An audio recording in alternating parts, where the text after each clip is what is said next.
Sesión de medios de contraste y métodos de estudio utilizados en el aparato digestivo, impartido por María Fernanda Sánchez García, residente de segundo año de la especialidad Imagenología Diagnóstica y Terapéutica, en el módulo de aparato digestivo coordinado por el doctor Álvaro Vargas. El temario contemplado para esta sesión es el siguiente, dividido en medios de contraste, los tipos de medios de contraste, propiedades físicas y químicas, indicaciones y contraindicaciones.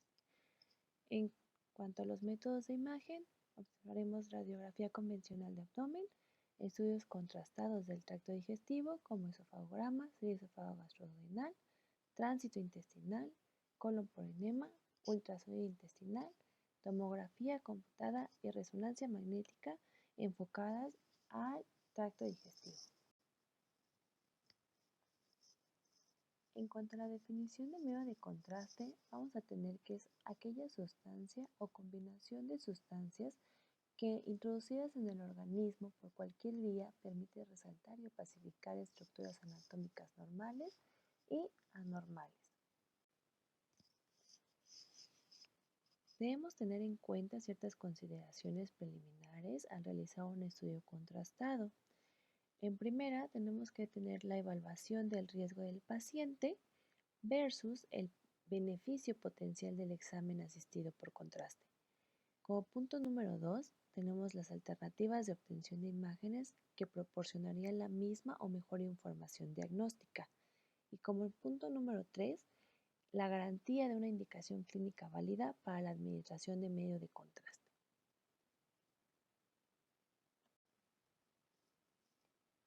En cuanto a la clasificación general de los medios de contraste, tenemos que lo podemos dividir en naturales y artificiales, teniendo los naturales las densidades radiográficas en las cuales van de menor a mayor atenuación. Como número 1 tenemos la densidad aire, como número 2 la densidad grasa, como número 3 densidad agua, 4 densidad calcio y 5 densidad metal. En cuanto a los artificiales, los vamos a dividir también en cuanto al tipo de estudio que podemos realizar con ellos. En la radiografía y tomografía podemos utilizar contrastes yodados, que los podemos subdividir en iónicos y no iónicos, y los varitados.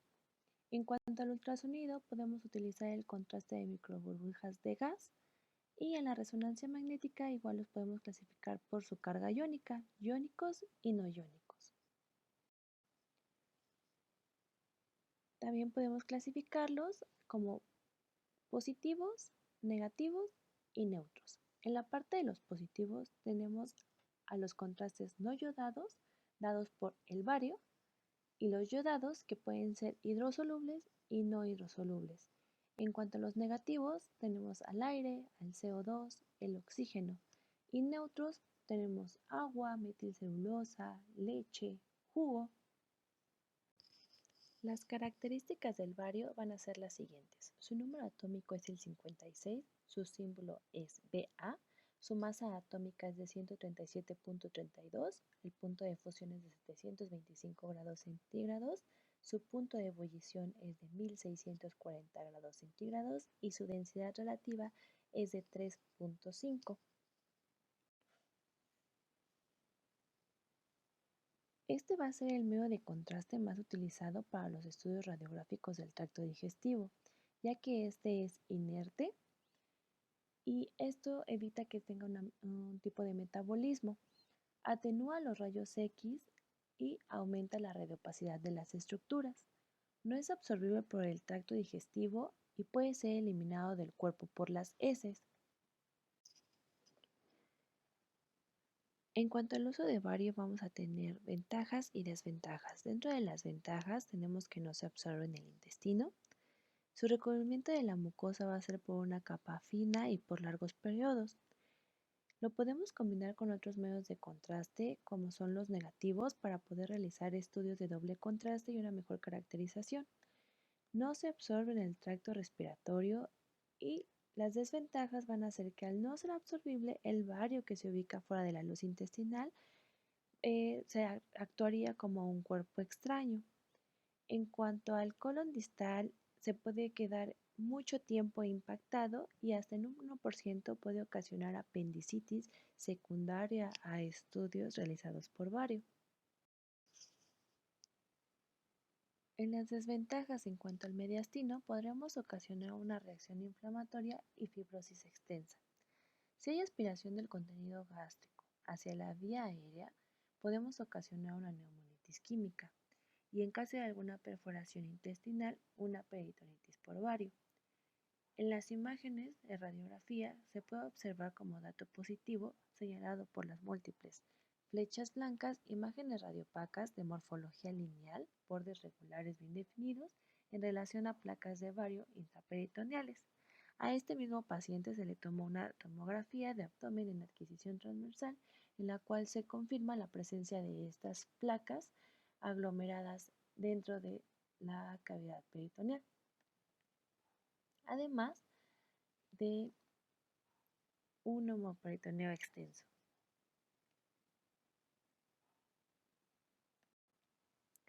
Cuando utilizamos Vario, hay ciertas características que influyen sobre el recubrimiento, como la floculación, que es la reducción del número de partículas por la formación de otras de gran tamaño, que produce una precipitación grosera, dando una apariencia glandular basta formada por varios acúmulos de bario desintegrado debido al exceso de líquido.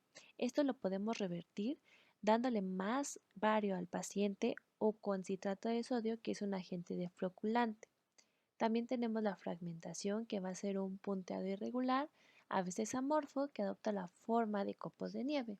Y la segmentación, que es la ruptura de la columna continua de bario, que ocasiona grandes áreas de bario separadas por asas en forma de cuerda. Para describir la dilución se utilizan tres sistemas diferentes: peso por volumen y peso específico. El peso por volumen para una suspensión del 30% de concentración del bario se requieren 30 gramos y añadir agua hasta obtener un volumen de 100 mililitros. El peso por peso va a ser del 30% de la concentración del bario, que es igual a 30 gramos de bario más 70 gramos de agua, dándonos un total de 100 gramos y dejándonos un equivalente de 1 gramo de agua es igual a 1 mililitro. El volumen total es mayor de 100 mililitros debido al volumen del bario. El de peso específico es la relación existente entre su peso y el peso de un volumen similar de agua, es decir, 340 gramos de bario en 65 mililitros de agua, dándonos una suspensión de 135 mililitros. En cuanto a los medios de contraste negativos no yodados, tenemos a los agentes efervescentes que nos van a ayudar a distender los órganos del tracto digestivo. Nos ayudan a tener un efecto de doble contraste. El aire va a ser vía transrectal u oral, el bicarbonato de sodio vía oral y el CO2 por vía oral o rectal. Los gránulos efervescentes son muy útiles ya que están combinados con dimeticona, que disminuye la tensión superficial de las burbujas mucogaseosas, y el cambio en la tensión superficial de las burbujas pequeñas permite que se rompan y así tener un estudio libre de artefacto por burbujas. Lamentablemente en nuestro hospital no contamos con estos gránulos efervescentes y utilizamos en su lugar el sal de uvas, el cual no tiene esta cualidad de romper las burbujas y lo podemos encontrar como un artefacto dentro de nuestros estudios contrastados. Entonces es muy importante tenerlo en cuenta para no confundirlo con alguna lesión o algún defecto de llenado dentro de nuestro estudio. Los contrastes neutros los vamos a utilizar para una adecuada distensión intestinal, ya que nos ayuda en la valoración de la pared gástrica, colon o asas de intestino delgado. Es más utilizado en estudios por tomografía o por resonancia magnética, como en el ejemplo de esta tomografía de abdomen en adquisición transversal, ventana para tejidos blandos, en fase simple señalado por la flecha blanca, la distensión de las asas intestinales por el medio de contraste neutro. Continuando con los métodos de imagen, vamos a valorar primero la radiografía de abdomen. En la radiografía de abdomen vamos a tener ciertas indicaciones para la realización de esta y uno de ellos sería el ilio, el líquido libre, Como en esta radiografía en decúbito supino de abdomen, que como dato positivo se observa señalado por las flechas, pérdida de la interfaz entre las bandas preperitoneales en relación al líquido libre en cavidad peritoneal. Nos ayuda a evaluar neumoperitoneo, como se observa en esta radiografía anteroposterior de tórax con imágenes de densidad 1, subdiafragmático de forma bilateral con desplazamiento del hígado y estómago en sentido caudal, o también como una preliminar de estudios contrastados, que nos ayuda a valorar una adecuada preparación del paciente para el mismo estudio y que no se observe material de residuo y así tener una mejor interpretación del estudio. En cuanto a la radiografía de abdomen, tenemos proyecciones básicas. La proyección anteroposterior en decúbito supino es nuestra placa reina, ya que nos permite una mejor valoración anatómica del abdomen, y como complementarias tenemos la AP anteroposterior en bipedestación y la de decúbito lateral izquierdo con rayo horizontal y proyección lateral de abdomen y oblicuas. Para el estudio de la radiografía de abdomen tenemos una sistematización. Esta se tiene por 12 puntos, los cuales son los siguientes: la región anatómica, la técnica en la cual evaluamos centraje, exposición y rotación, los tejidos blandos, las bandas preperitoneales, el músculo psoas, estructuras óseas, hígado, vaso, riñones, cavidad pélvica, recesos peritoneales y, como por último, tenemos la distribución del gas intestinal.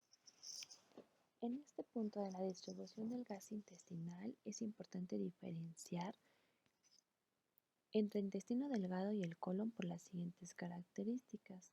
En intestino delgado vamos a tener un patrón mucoso de válvulas coniventes, su localización es central y su diámetro va a ser menor. En cuanto al colon, va a tener un patrón mucoso austral de localización periférica y con un diámetro mayor. En el adulto, la distribución del gas, lo normal es que sea periférica y exclusivamente en el colon.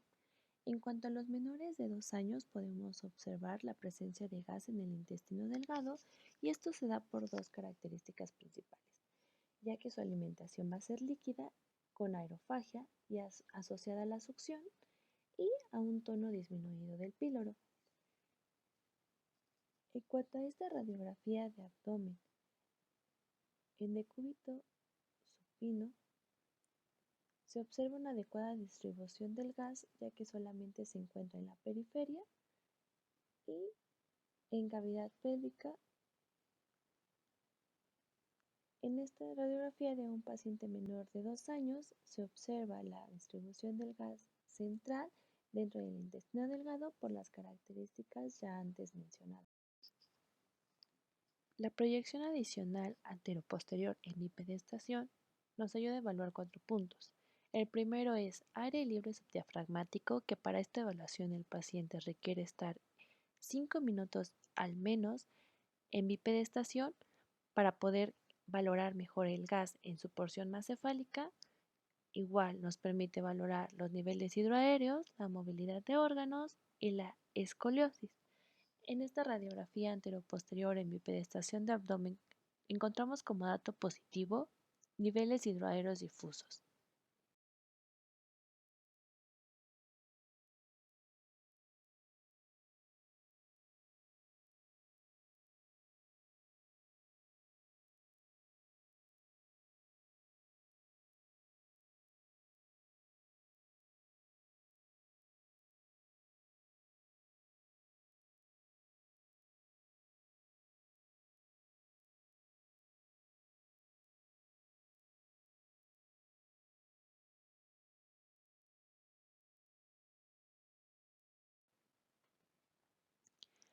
La proyección lateral derecha o izquierda nos va a ayudar a valorar tumoraciones de tejidos blandos de la región prevertebral o calcificaciones, como en este ejemplo de radiografía lateral, que como dato positivo a nivel de los tejidos blandos se observa una herniación de las asas intestinales a través de la región umbilical en relación a un probable ónfalo.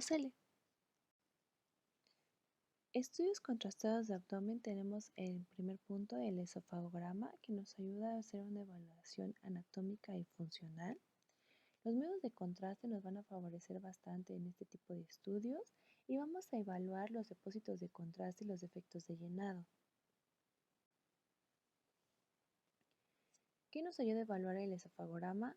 El trayecto esofágico desde la porción cervical hasta la entrada por el cable. Vamos a tener ciertas indicaciones, las cuales las vamos a subdividir. Como congénitas podemos encontrar las fístulas, como motoras acalasia, inflamatorias una esofagitis, en funcionales el reflujo gastroesofágico, las neoplasias algún probable carcinoma, vasculares varices y en otros entran los divertículos, controles postquirúrgicos como el tipo de funduplicatura Nissen o Toupet. Y en las contraindicaciones encontramos las absolutas, que va a ser alteración del estado de alerta, y las relativas, como una rotura esofágica o fístula a pleura o mediastino, en la cuales podemos realizar un esofagograma, pero con contraste hidrosoluble. Para este estudio se requiere una preparación de ayuno mínimo de 6 horas y evitar procinetismo. La técnica del esofagograma es la siguiente.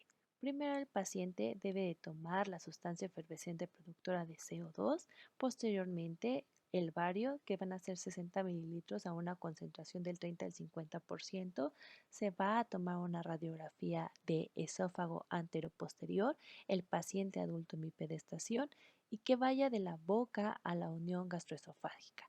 Posteriormente se toman proyecciones oblicua izquierda y antero-posterior.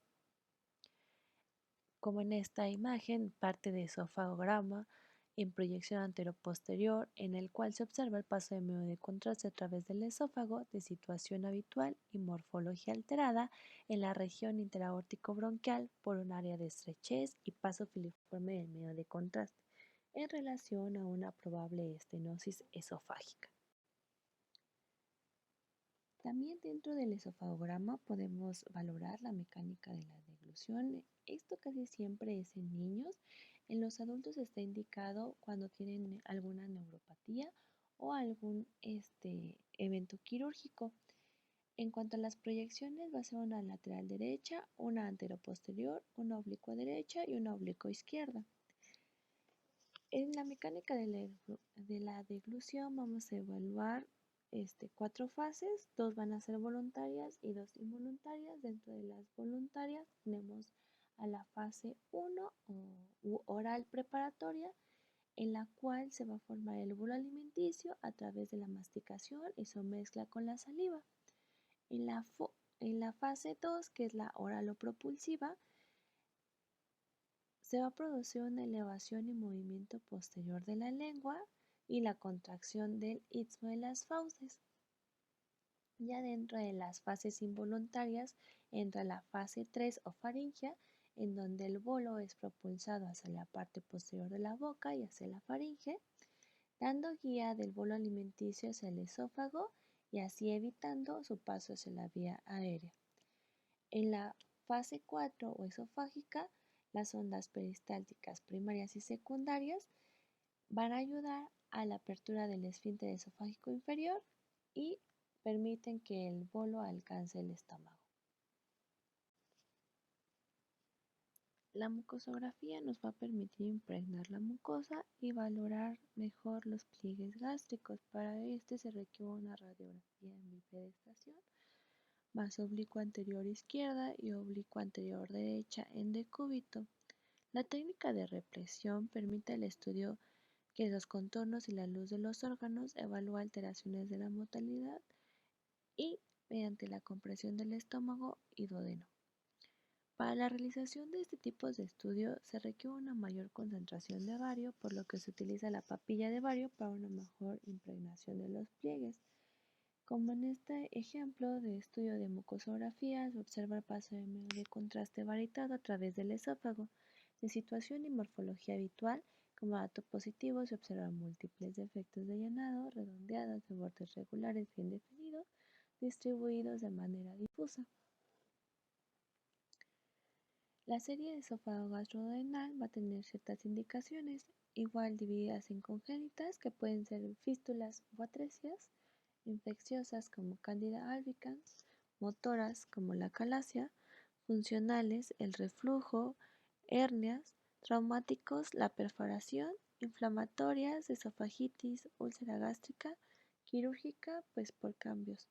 Contraindicaciones absolutas, alteración del estado de alerta, perforación del tracto digestivo y las relativas pueden ser alergia al medio de contraste, el embarazo o la sospecha de perforación.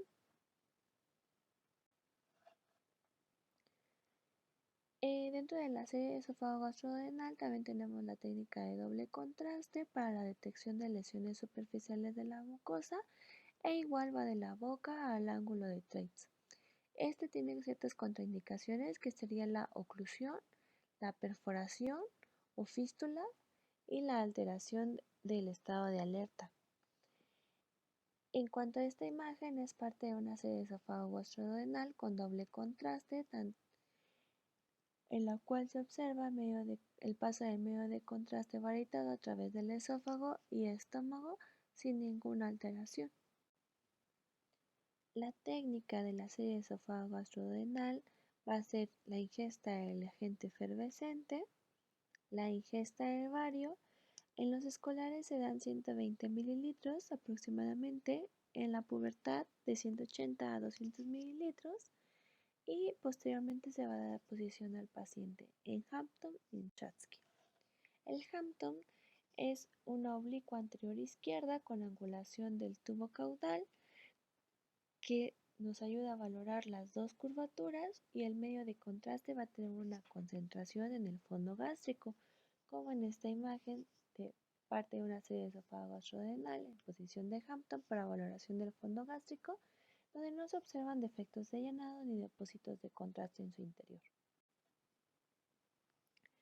La posición de Chatsky, esta es una oblicua posterior derecha con angulación del tubo cefálico. El contraste se va a concentrar en antro, bulbo y duodeno, y en esta imagen es parte de una serie de esófago gastrodenal en posición de Chatsky para valoración del antro, bulbo y duodeno, donde se observa un adecuado paso del medio de contraste, no se observan defectos de llenado ni depósitos de contraste en su interior. En este artículo realizado por el Dr. Vargas, Dr. Ríos y Dr. Flores, se valoró un acortamiento de la técnica de la serie esófago-gastroduodenal en pacientes con polifarmacia en protocolo de trasplante. Para esta técnica no se tomó proyección preliminar ni lateral y el esófago se va a tomar en cine en tanto en anteroposterior y oblicua y solo una toma de Chatsky y Hampton y la anteroposterior en Valsalva. Gracias a esta técnica se redujo el tiempo del estudio y la reducción de la radiación en el mismo, teniendo los mismos resultados para una adecuada valoración del esófago y del estómago. Y en la siguiente tabla podemos observar los diferentes cambios que existen en la serie esófago-gastrodenal en pacientes con polifarmacia de acuerdo a su frecuencia. El grosor de los pliegues del esófago se van a ver alterados en un 56%, en los pliegues del estómago un 63%, el grosor de los pliegues del duodeno un 18%, se puede observar depósitos de contraste en un 1%, defectos de llenado 13%, reflujo gastroesofágico en un 27% y hasta un 4% de hernia hiatal en estos pacientes. Pasando al tránsito intestinal, vamos a tener igual tres técnicas: el tránsito intestinal simple, el tránsito intestinal con doble contraste y el tránsito intestinal por enteroclisis. El tránsito intestinal nos va a ayudar a evaluar yeyuno e ilio. Este estudio va a abarcar desde el ángulo de Treitz a la válvula ileocecal. Como indicaciones tenemos congénitas, atresias, divertículo de Meckel, malrotación intestinal, en infecciosas la enteritis, funcionales, la mala absorción o el SPRU, inflamatorias, la enfermedad inflamatoria intestinal, y en quirúrgicos, pues cambios ocasionados por estos. Contraindicaciones absolutas, alteración del estado de alerta, las relativas, alergia al medio de contraste, embarazo y sospecha de perforación. En el tránsito intestinal vamos a tener datos de normalidad para diferenciar entre el yeyuno y el ilion. Esto lo vamos a hacer gracias al patrón mucoso, pliegues, número, grosor, distancia, diámetro y situación. El yeyuno va a tener un patrón mucoso en pluma de aves con un número de pliegues más o menos de 2 a 3 por cada centímetro. Su grosor va a ser menor a 2 centímetros. Su diámetro va a ser menor a 4.5 centímetros y su situación va a ser superior izquierdo. En cuanto al ilion, va a tener un patrón mucoso en pila de monedas. Igual, en los pliegues van a ser más o menos de 1 a 2 por cada centímetro y su diámetro va a ser menor a 3 centímetros y su situación va a ser inferior derecho. ¿Cómo van a tener esta situación? Bueno, vamos a trazar una línea del ángulo de Thwaites a la válvula ileocecal y esta segunda línea va a ser perpendicular a esta. Lo que pase por debajo de esta línea va a ser el ilion y por arriba de esta línea va a ser el yeyuno ya con las características antes mencionadas.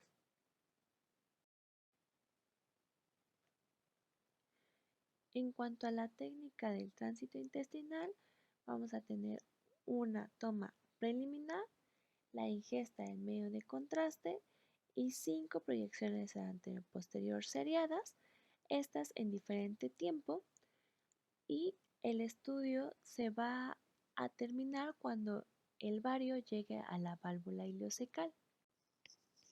Para la toma del tránsito intestinal debemos de tener un tiempo de ayuno de acuerdo al grupo de edad. De los 0 a 12 meses debe ser un ayuno de 3 horas, de 1 a 6 años, 6 horas, para mayores de 6 años, de 8 horas. En cuanto a la cantidad del medio de contraste que se va a dar al paciente, va a ser de 0 a 2 años de 10 a 50 mililitros, en preescolares hasta 90 mililitros, escolares y adolescentes 250 mililitros y adultos hasta 450 mililitros. En cuanto al tiempo que se va a tomar entre una radiografía y otra, es de 0 a 6 meses de 10 a 15 minutos, de 6 meses a 2 años cada 15 a 20 minutos y de 2 a 6 años cada 20 a 30 minutos. En cuanto a los mayores de 6 años, se toman cada 30 minutos. Para la técnica de tránsito intestinal con doble contraste, el bario en hilo terminal se puede administrar con polvo efervescente productor de CO2 y las radiografías durante el paso del gas por el intestino. Este no va a mejorar de forma significativa el resultado con respecto a un tránsito simple, y pues en esta imagen, en parte de un tránsito intestinal, se observa el paso del medio de contraste a través de todo el intestino, tanto yeyuno como ilion.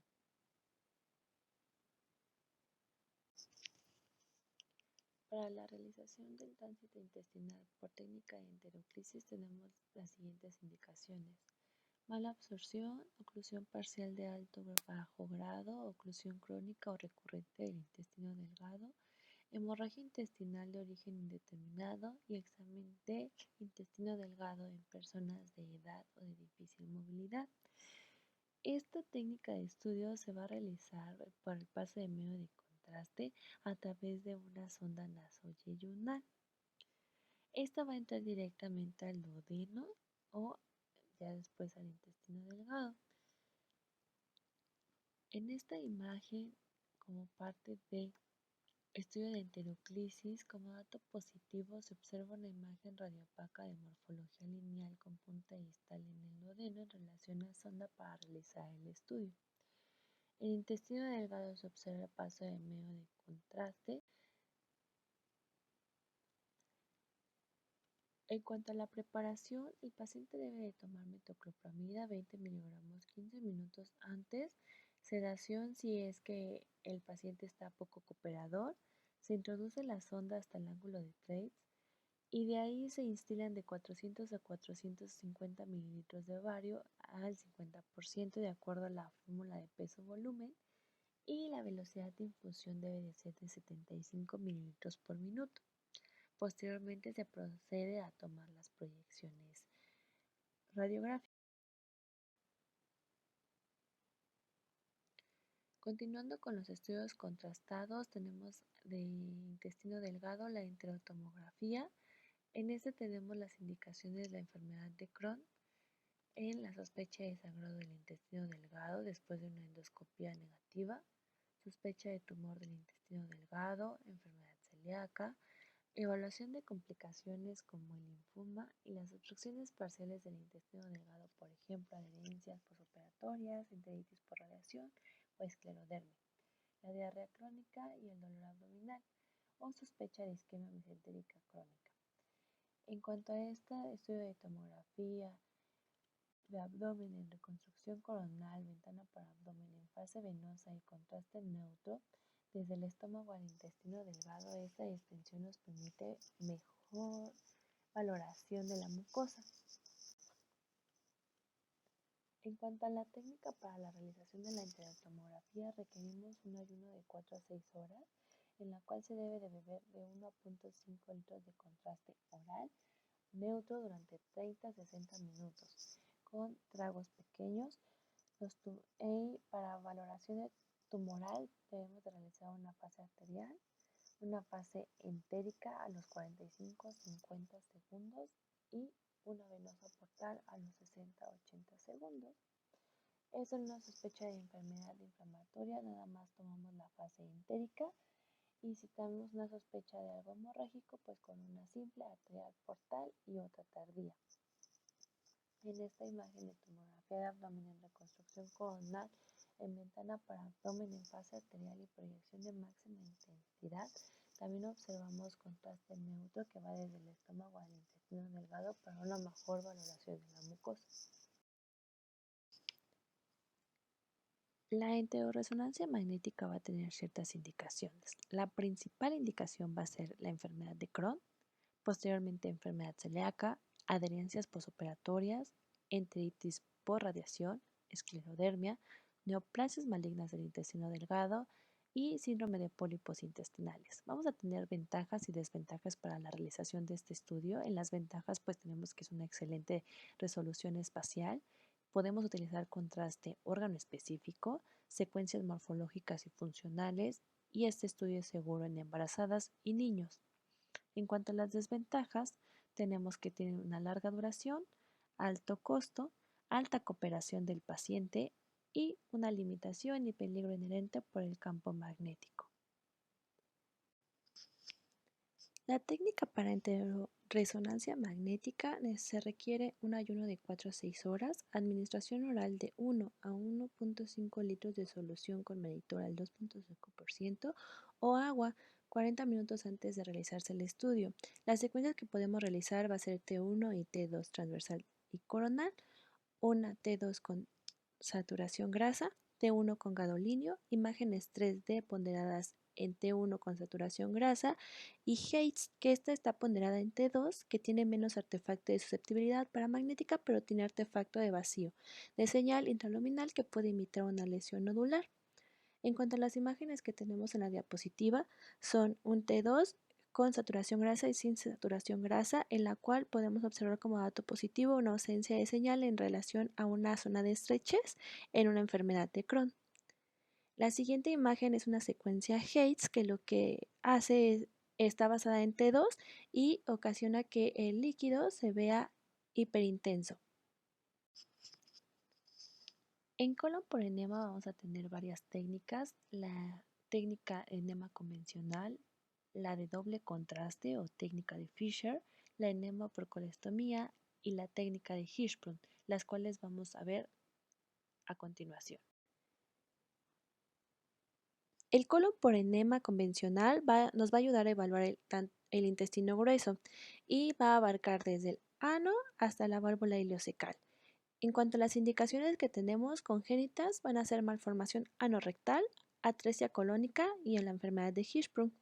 Infecciosas, colitis infecciosa, pseudomembranosa. En cuanto a las inflamatorias, CUSI, Crohn y colitis postradiación. En cuanto a los quirúrgicos, pues cambios secundarios a estos. Contraindicaciones, tenemos absolutas, alteración del estado de alerta, megacolon tóxico y una biopsia reciente. Relativas, colitis ulcerosa, aguda fulminante y la sospecha de alguna perforación, oclusión o el embarazo. La preparación para la realización de un colon por enema es un ayuno de 8 horas, una dieta baja en residuo de 48 horas antes, laxantes 12 horas antes y enemas evacuantes 12 y 2 horas antes con agua tibia. De esto se trata la preparación y lo vamos a evaluar con nuestra radiografía preliminar. La dieta baja en residuos prácticamente debe de ser con abundante fibra para que no se quede material de residuo dentro del intestino grueso.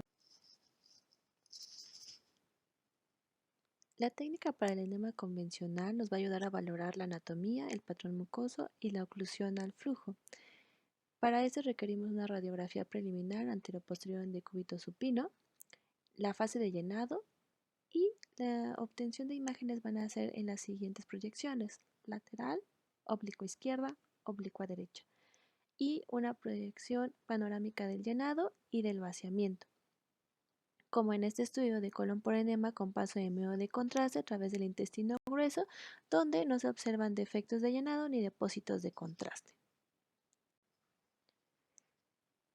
El colon por enema con doble contraste nos va a ayudar a valorar lesiones planas, ulceraciones y la distensibilidad de este.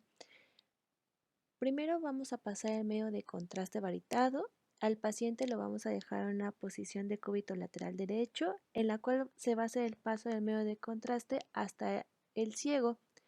Posterior a esto, vamos a regresar al paciente a bipedestación y el medio de contraste se va a regresar a la bolsa. Ya que haya salido la mayoría del medio de contraste, se introduce el contraste negativo para la mejor distensión del colon. Se van a tomar proyecciones en semifowler y oblicuas, donde podremos observar mejor los ángulos del colon. La técnica de Hirschsprung, esto va a ser para una sospecha clínica de agangliosis y va a abarcar desde el ano a la flexura esplénica. Este tipo de estudio no requiere preparación previa y requiere una mínima cantidad de contraste. Solo vamos a pasar el medio de contraste hasta el ángulo esplénico y se va a tomar controles radiográficos a las 24 y 48 horas.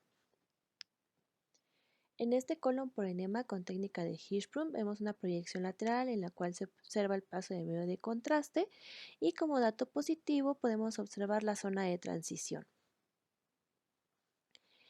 En esta siguiente imagen se observa el paso de medio de contraste hasta el ángulo esplénico donde nuestra primera fase del estudio terminaría. Y como dato positivo, observamos este patrón de yeyunización del sigmoides en relación a la enfermedad de Hirschsprung. A este mismo paciente se le tomó biopsia y en la cual se reportó plexos nerviosos sin células ganglionares, dando positivo para la enfermedad de Hirschsprung. El ileocolograma o colograma distal va a ser para pacientes con ileostomía o colostomía. Las indicaciones va a ser un control postquirúrgico o la planeación prequirúrgica. La siguiente imagen es una radiografía tóraco-abdominal preliminar del estudio. Y esta siguiente proyección anteroposterior en la cual se observa el paso de medio de contraste varitado a través del estoma del ángulo hepático al sigmoides sin defectos de llenado ni depósitos de contraste en su interior. En ultrasonido intestinal vamos a requerir el ayuno de 8 horas en adultos y de 3 a 4 horas en niños. Vamos a utilizar un transductor convexo de 3 a 5 MHz en adultos y el transductor sectorial para niños o pacientes delgados con una frecuencia de 5 a 7 MHz. El transductor lineal va a ser en situaciones muy específicas y nos va a permitir una exploración de intestino cuando ésta esté indicada. Las indicaciones serían dolor abdominal o síntomas de abdomen agudo, sospecha de alguna tumoración, caracterizar la consistencia u origen del tumor y búsqueda de líquido libre. El Doppler color puede ayudar a caracterizar procesos inflamatorios o corroborar alguna tumoración. En esta imagen de ultrasonido en escala de grises con transductor convexo, era para una paciente de 2 años por sospecha de colitis neutropénica. Se le realizó el siguiente estudio en el cual se observa en el colon descendente un engrosamiento de la pared del colon de 52 milímetros, dando positivo para el diagnóstico de sospecha de colitis neutropénica. En esta siguiente imagen de igual un ultrasonido en escala de grises con transductor convexo, se observa una lesión de morfología redondeada de bordes regulares bien definidos, contenido hipoecoico adyacente a la pared del colon en relación a un divertículo. También es muy importante recordar que para este estudio se requiere que el intestino se encuentre distendido para poder medir bien las paredes y ver si tiene alguna alteración dentro de él. Para la realización de una colotomografía se requiere un ayuno de 6 a 8 horas de alimentos sólidos. Sin embargo, se requiere una abundante hidratación las 24 horas previas al estudio y el estudio se va a realizar en una posición en decúbito supino con los brazos por encima de la cabeza. En esta imagen de tomografía de abdomen en adquisición transversal, ventana para abdomen en fase venosa, como dato positivo señalado por la flecha, se observa una lesión de morfología ovalada, bordes regulares bien definidos, dependiente de la pared del colon. Tenemos ciertas ventajas y desventajas para la realización de la colotomografía. Las ventajas van a ser que es compatible con dispositivos portados por el paciente, accesible, rápido, no invasivo y sensible a calcificaciones. Las desventajas van a ser que puede ocasionar artefactos, radiación ionizante y el uso de medios de contraste. Las indicaciones para una colotomografía son neoplasia colorectal, síntomas abdominales sugestivos de carcinoma colorectal, después de una colonoscopia incompleta o después de una polipectomía. Esta imagen es una reconstrucción tridimensional de colon que como dato positivo se observan múltiples imágenes oculares dependientes de la pared del colon en relación a enfermedad diverticular. La preparación del paciente para una colotomografía va a ser a base de laxantes, de la distensión intestinal y del marcaje de heces. Se va a realizar una colimación de menos 3 milímetros y el protocolo de adquisición de imágenes consiste en la combinación de posiciones supinas y pronas, lo que ayuda a diferenciar las heces móviles de los pólipos y las neoplasias. De hecho, las variaciones en el decúbito facilitan la redistribución del gas y previenen una distensión inadecuada y muestran las superficies colónicas previamente ocultas por el líquido intraluminal, mejorando la sensibilidad y especificidad de la detección de pólipos colorectales. El marcaje de heces lo vamos a hacer con el consumo de bario, va a ser una cucharada en un vaso de agua, el cual va a consumir el paciente antes del estudio. Y posteriormente en un postprocesamiento nosotros vamos a marcar en dónde se adhiera el bario. La colotomografía nos permite realizar imágenes volumétricas, como en este caso esta imagen que va desde el recto hasta el ilion distal, en la cual se puede valorar la anatomía del mismo sin alteración alguna. La colotomografía nos va a permitir hacer reconstrucciones virtuales en las cuales vamos a poder comparar imágenes en segunda dimensión con tercera dimensión.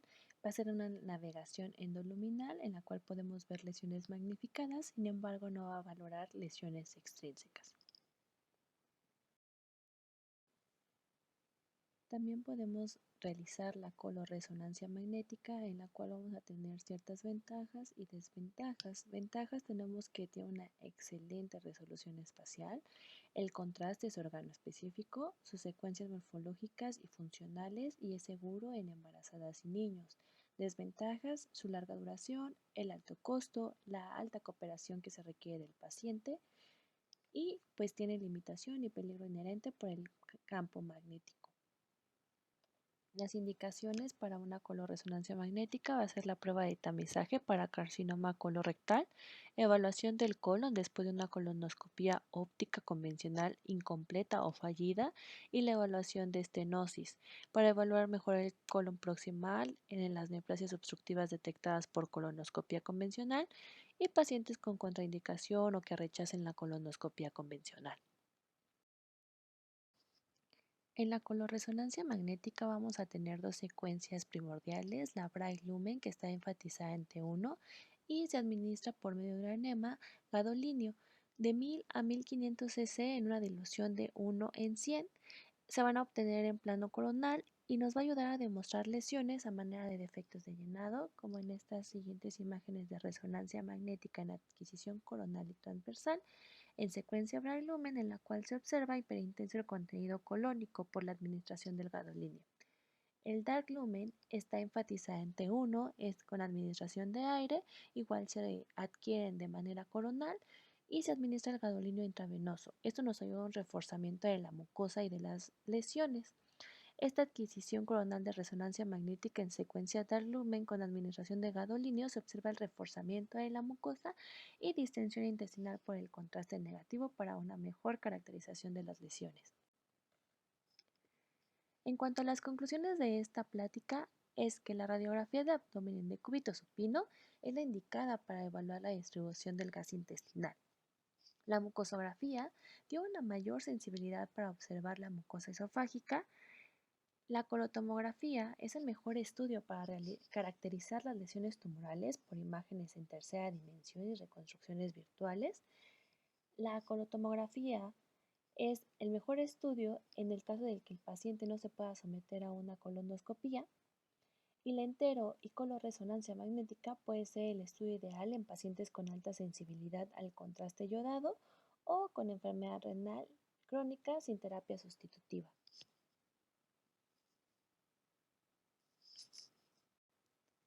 Esta es la bibliografía consultada para la realización de esta sesión, la cual se las dejo y agradezco mucho su atención.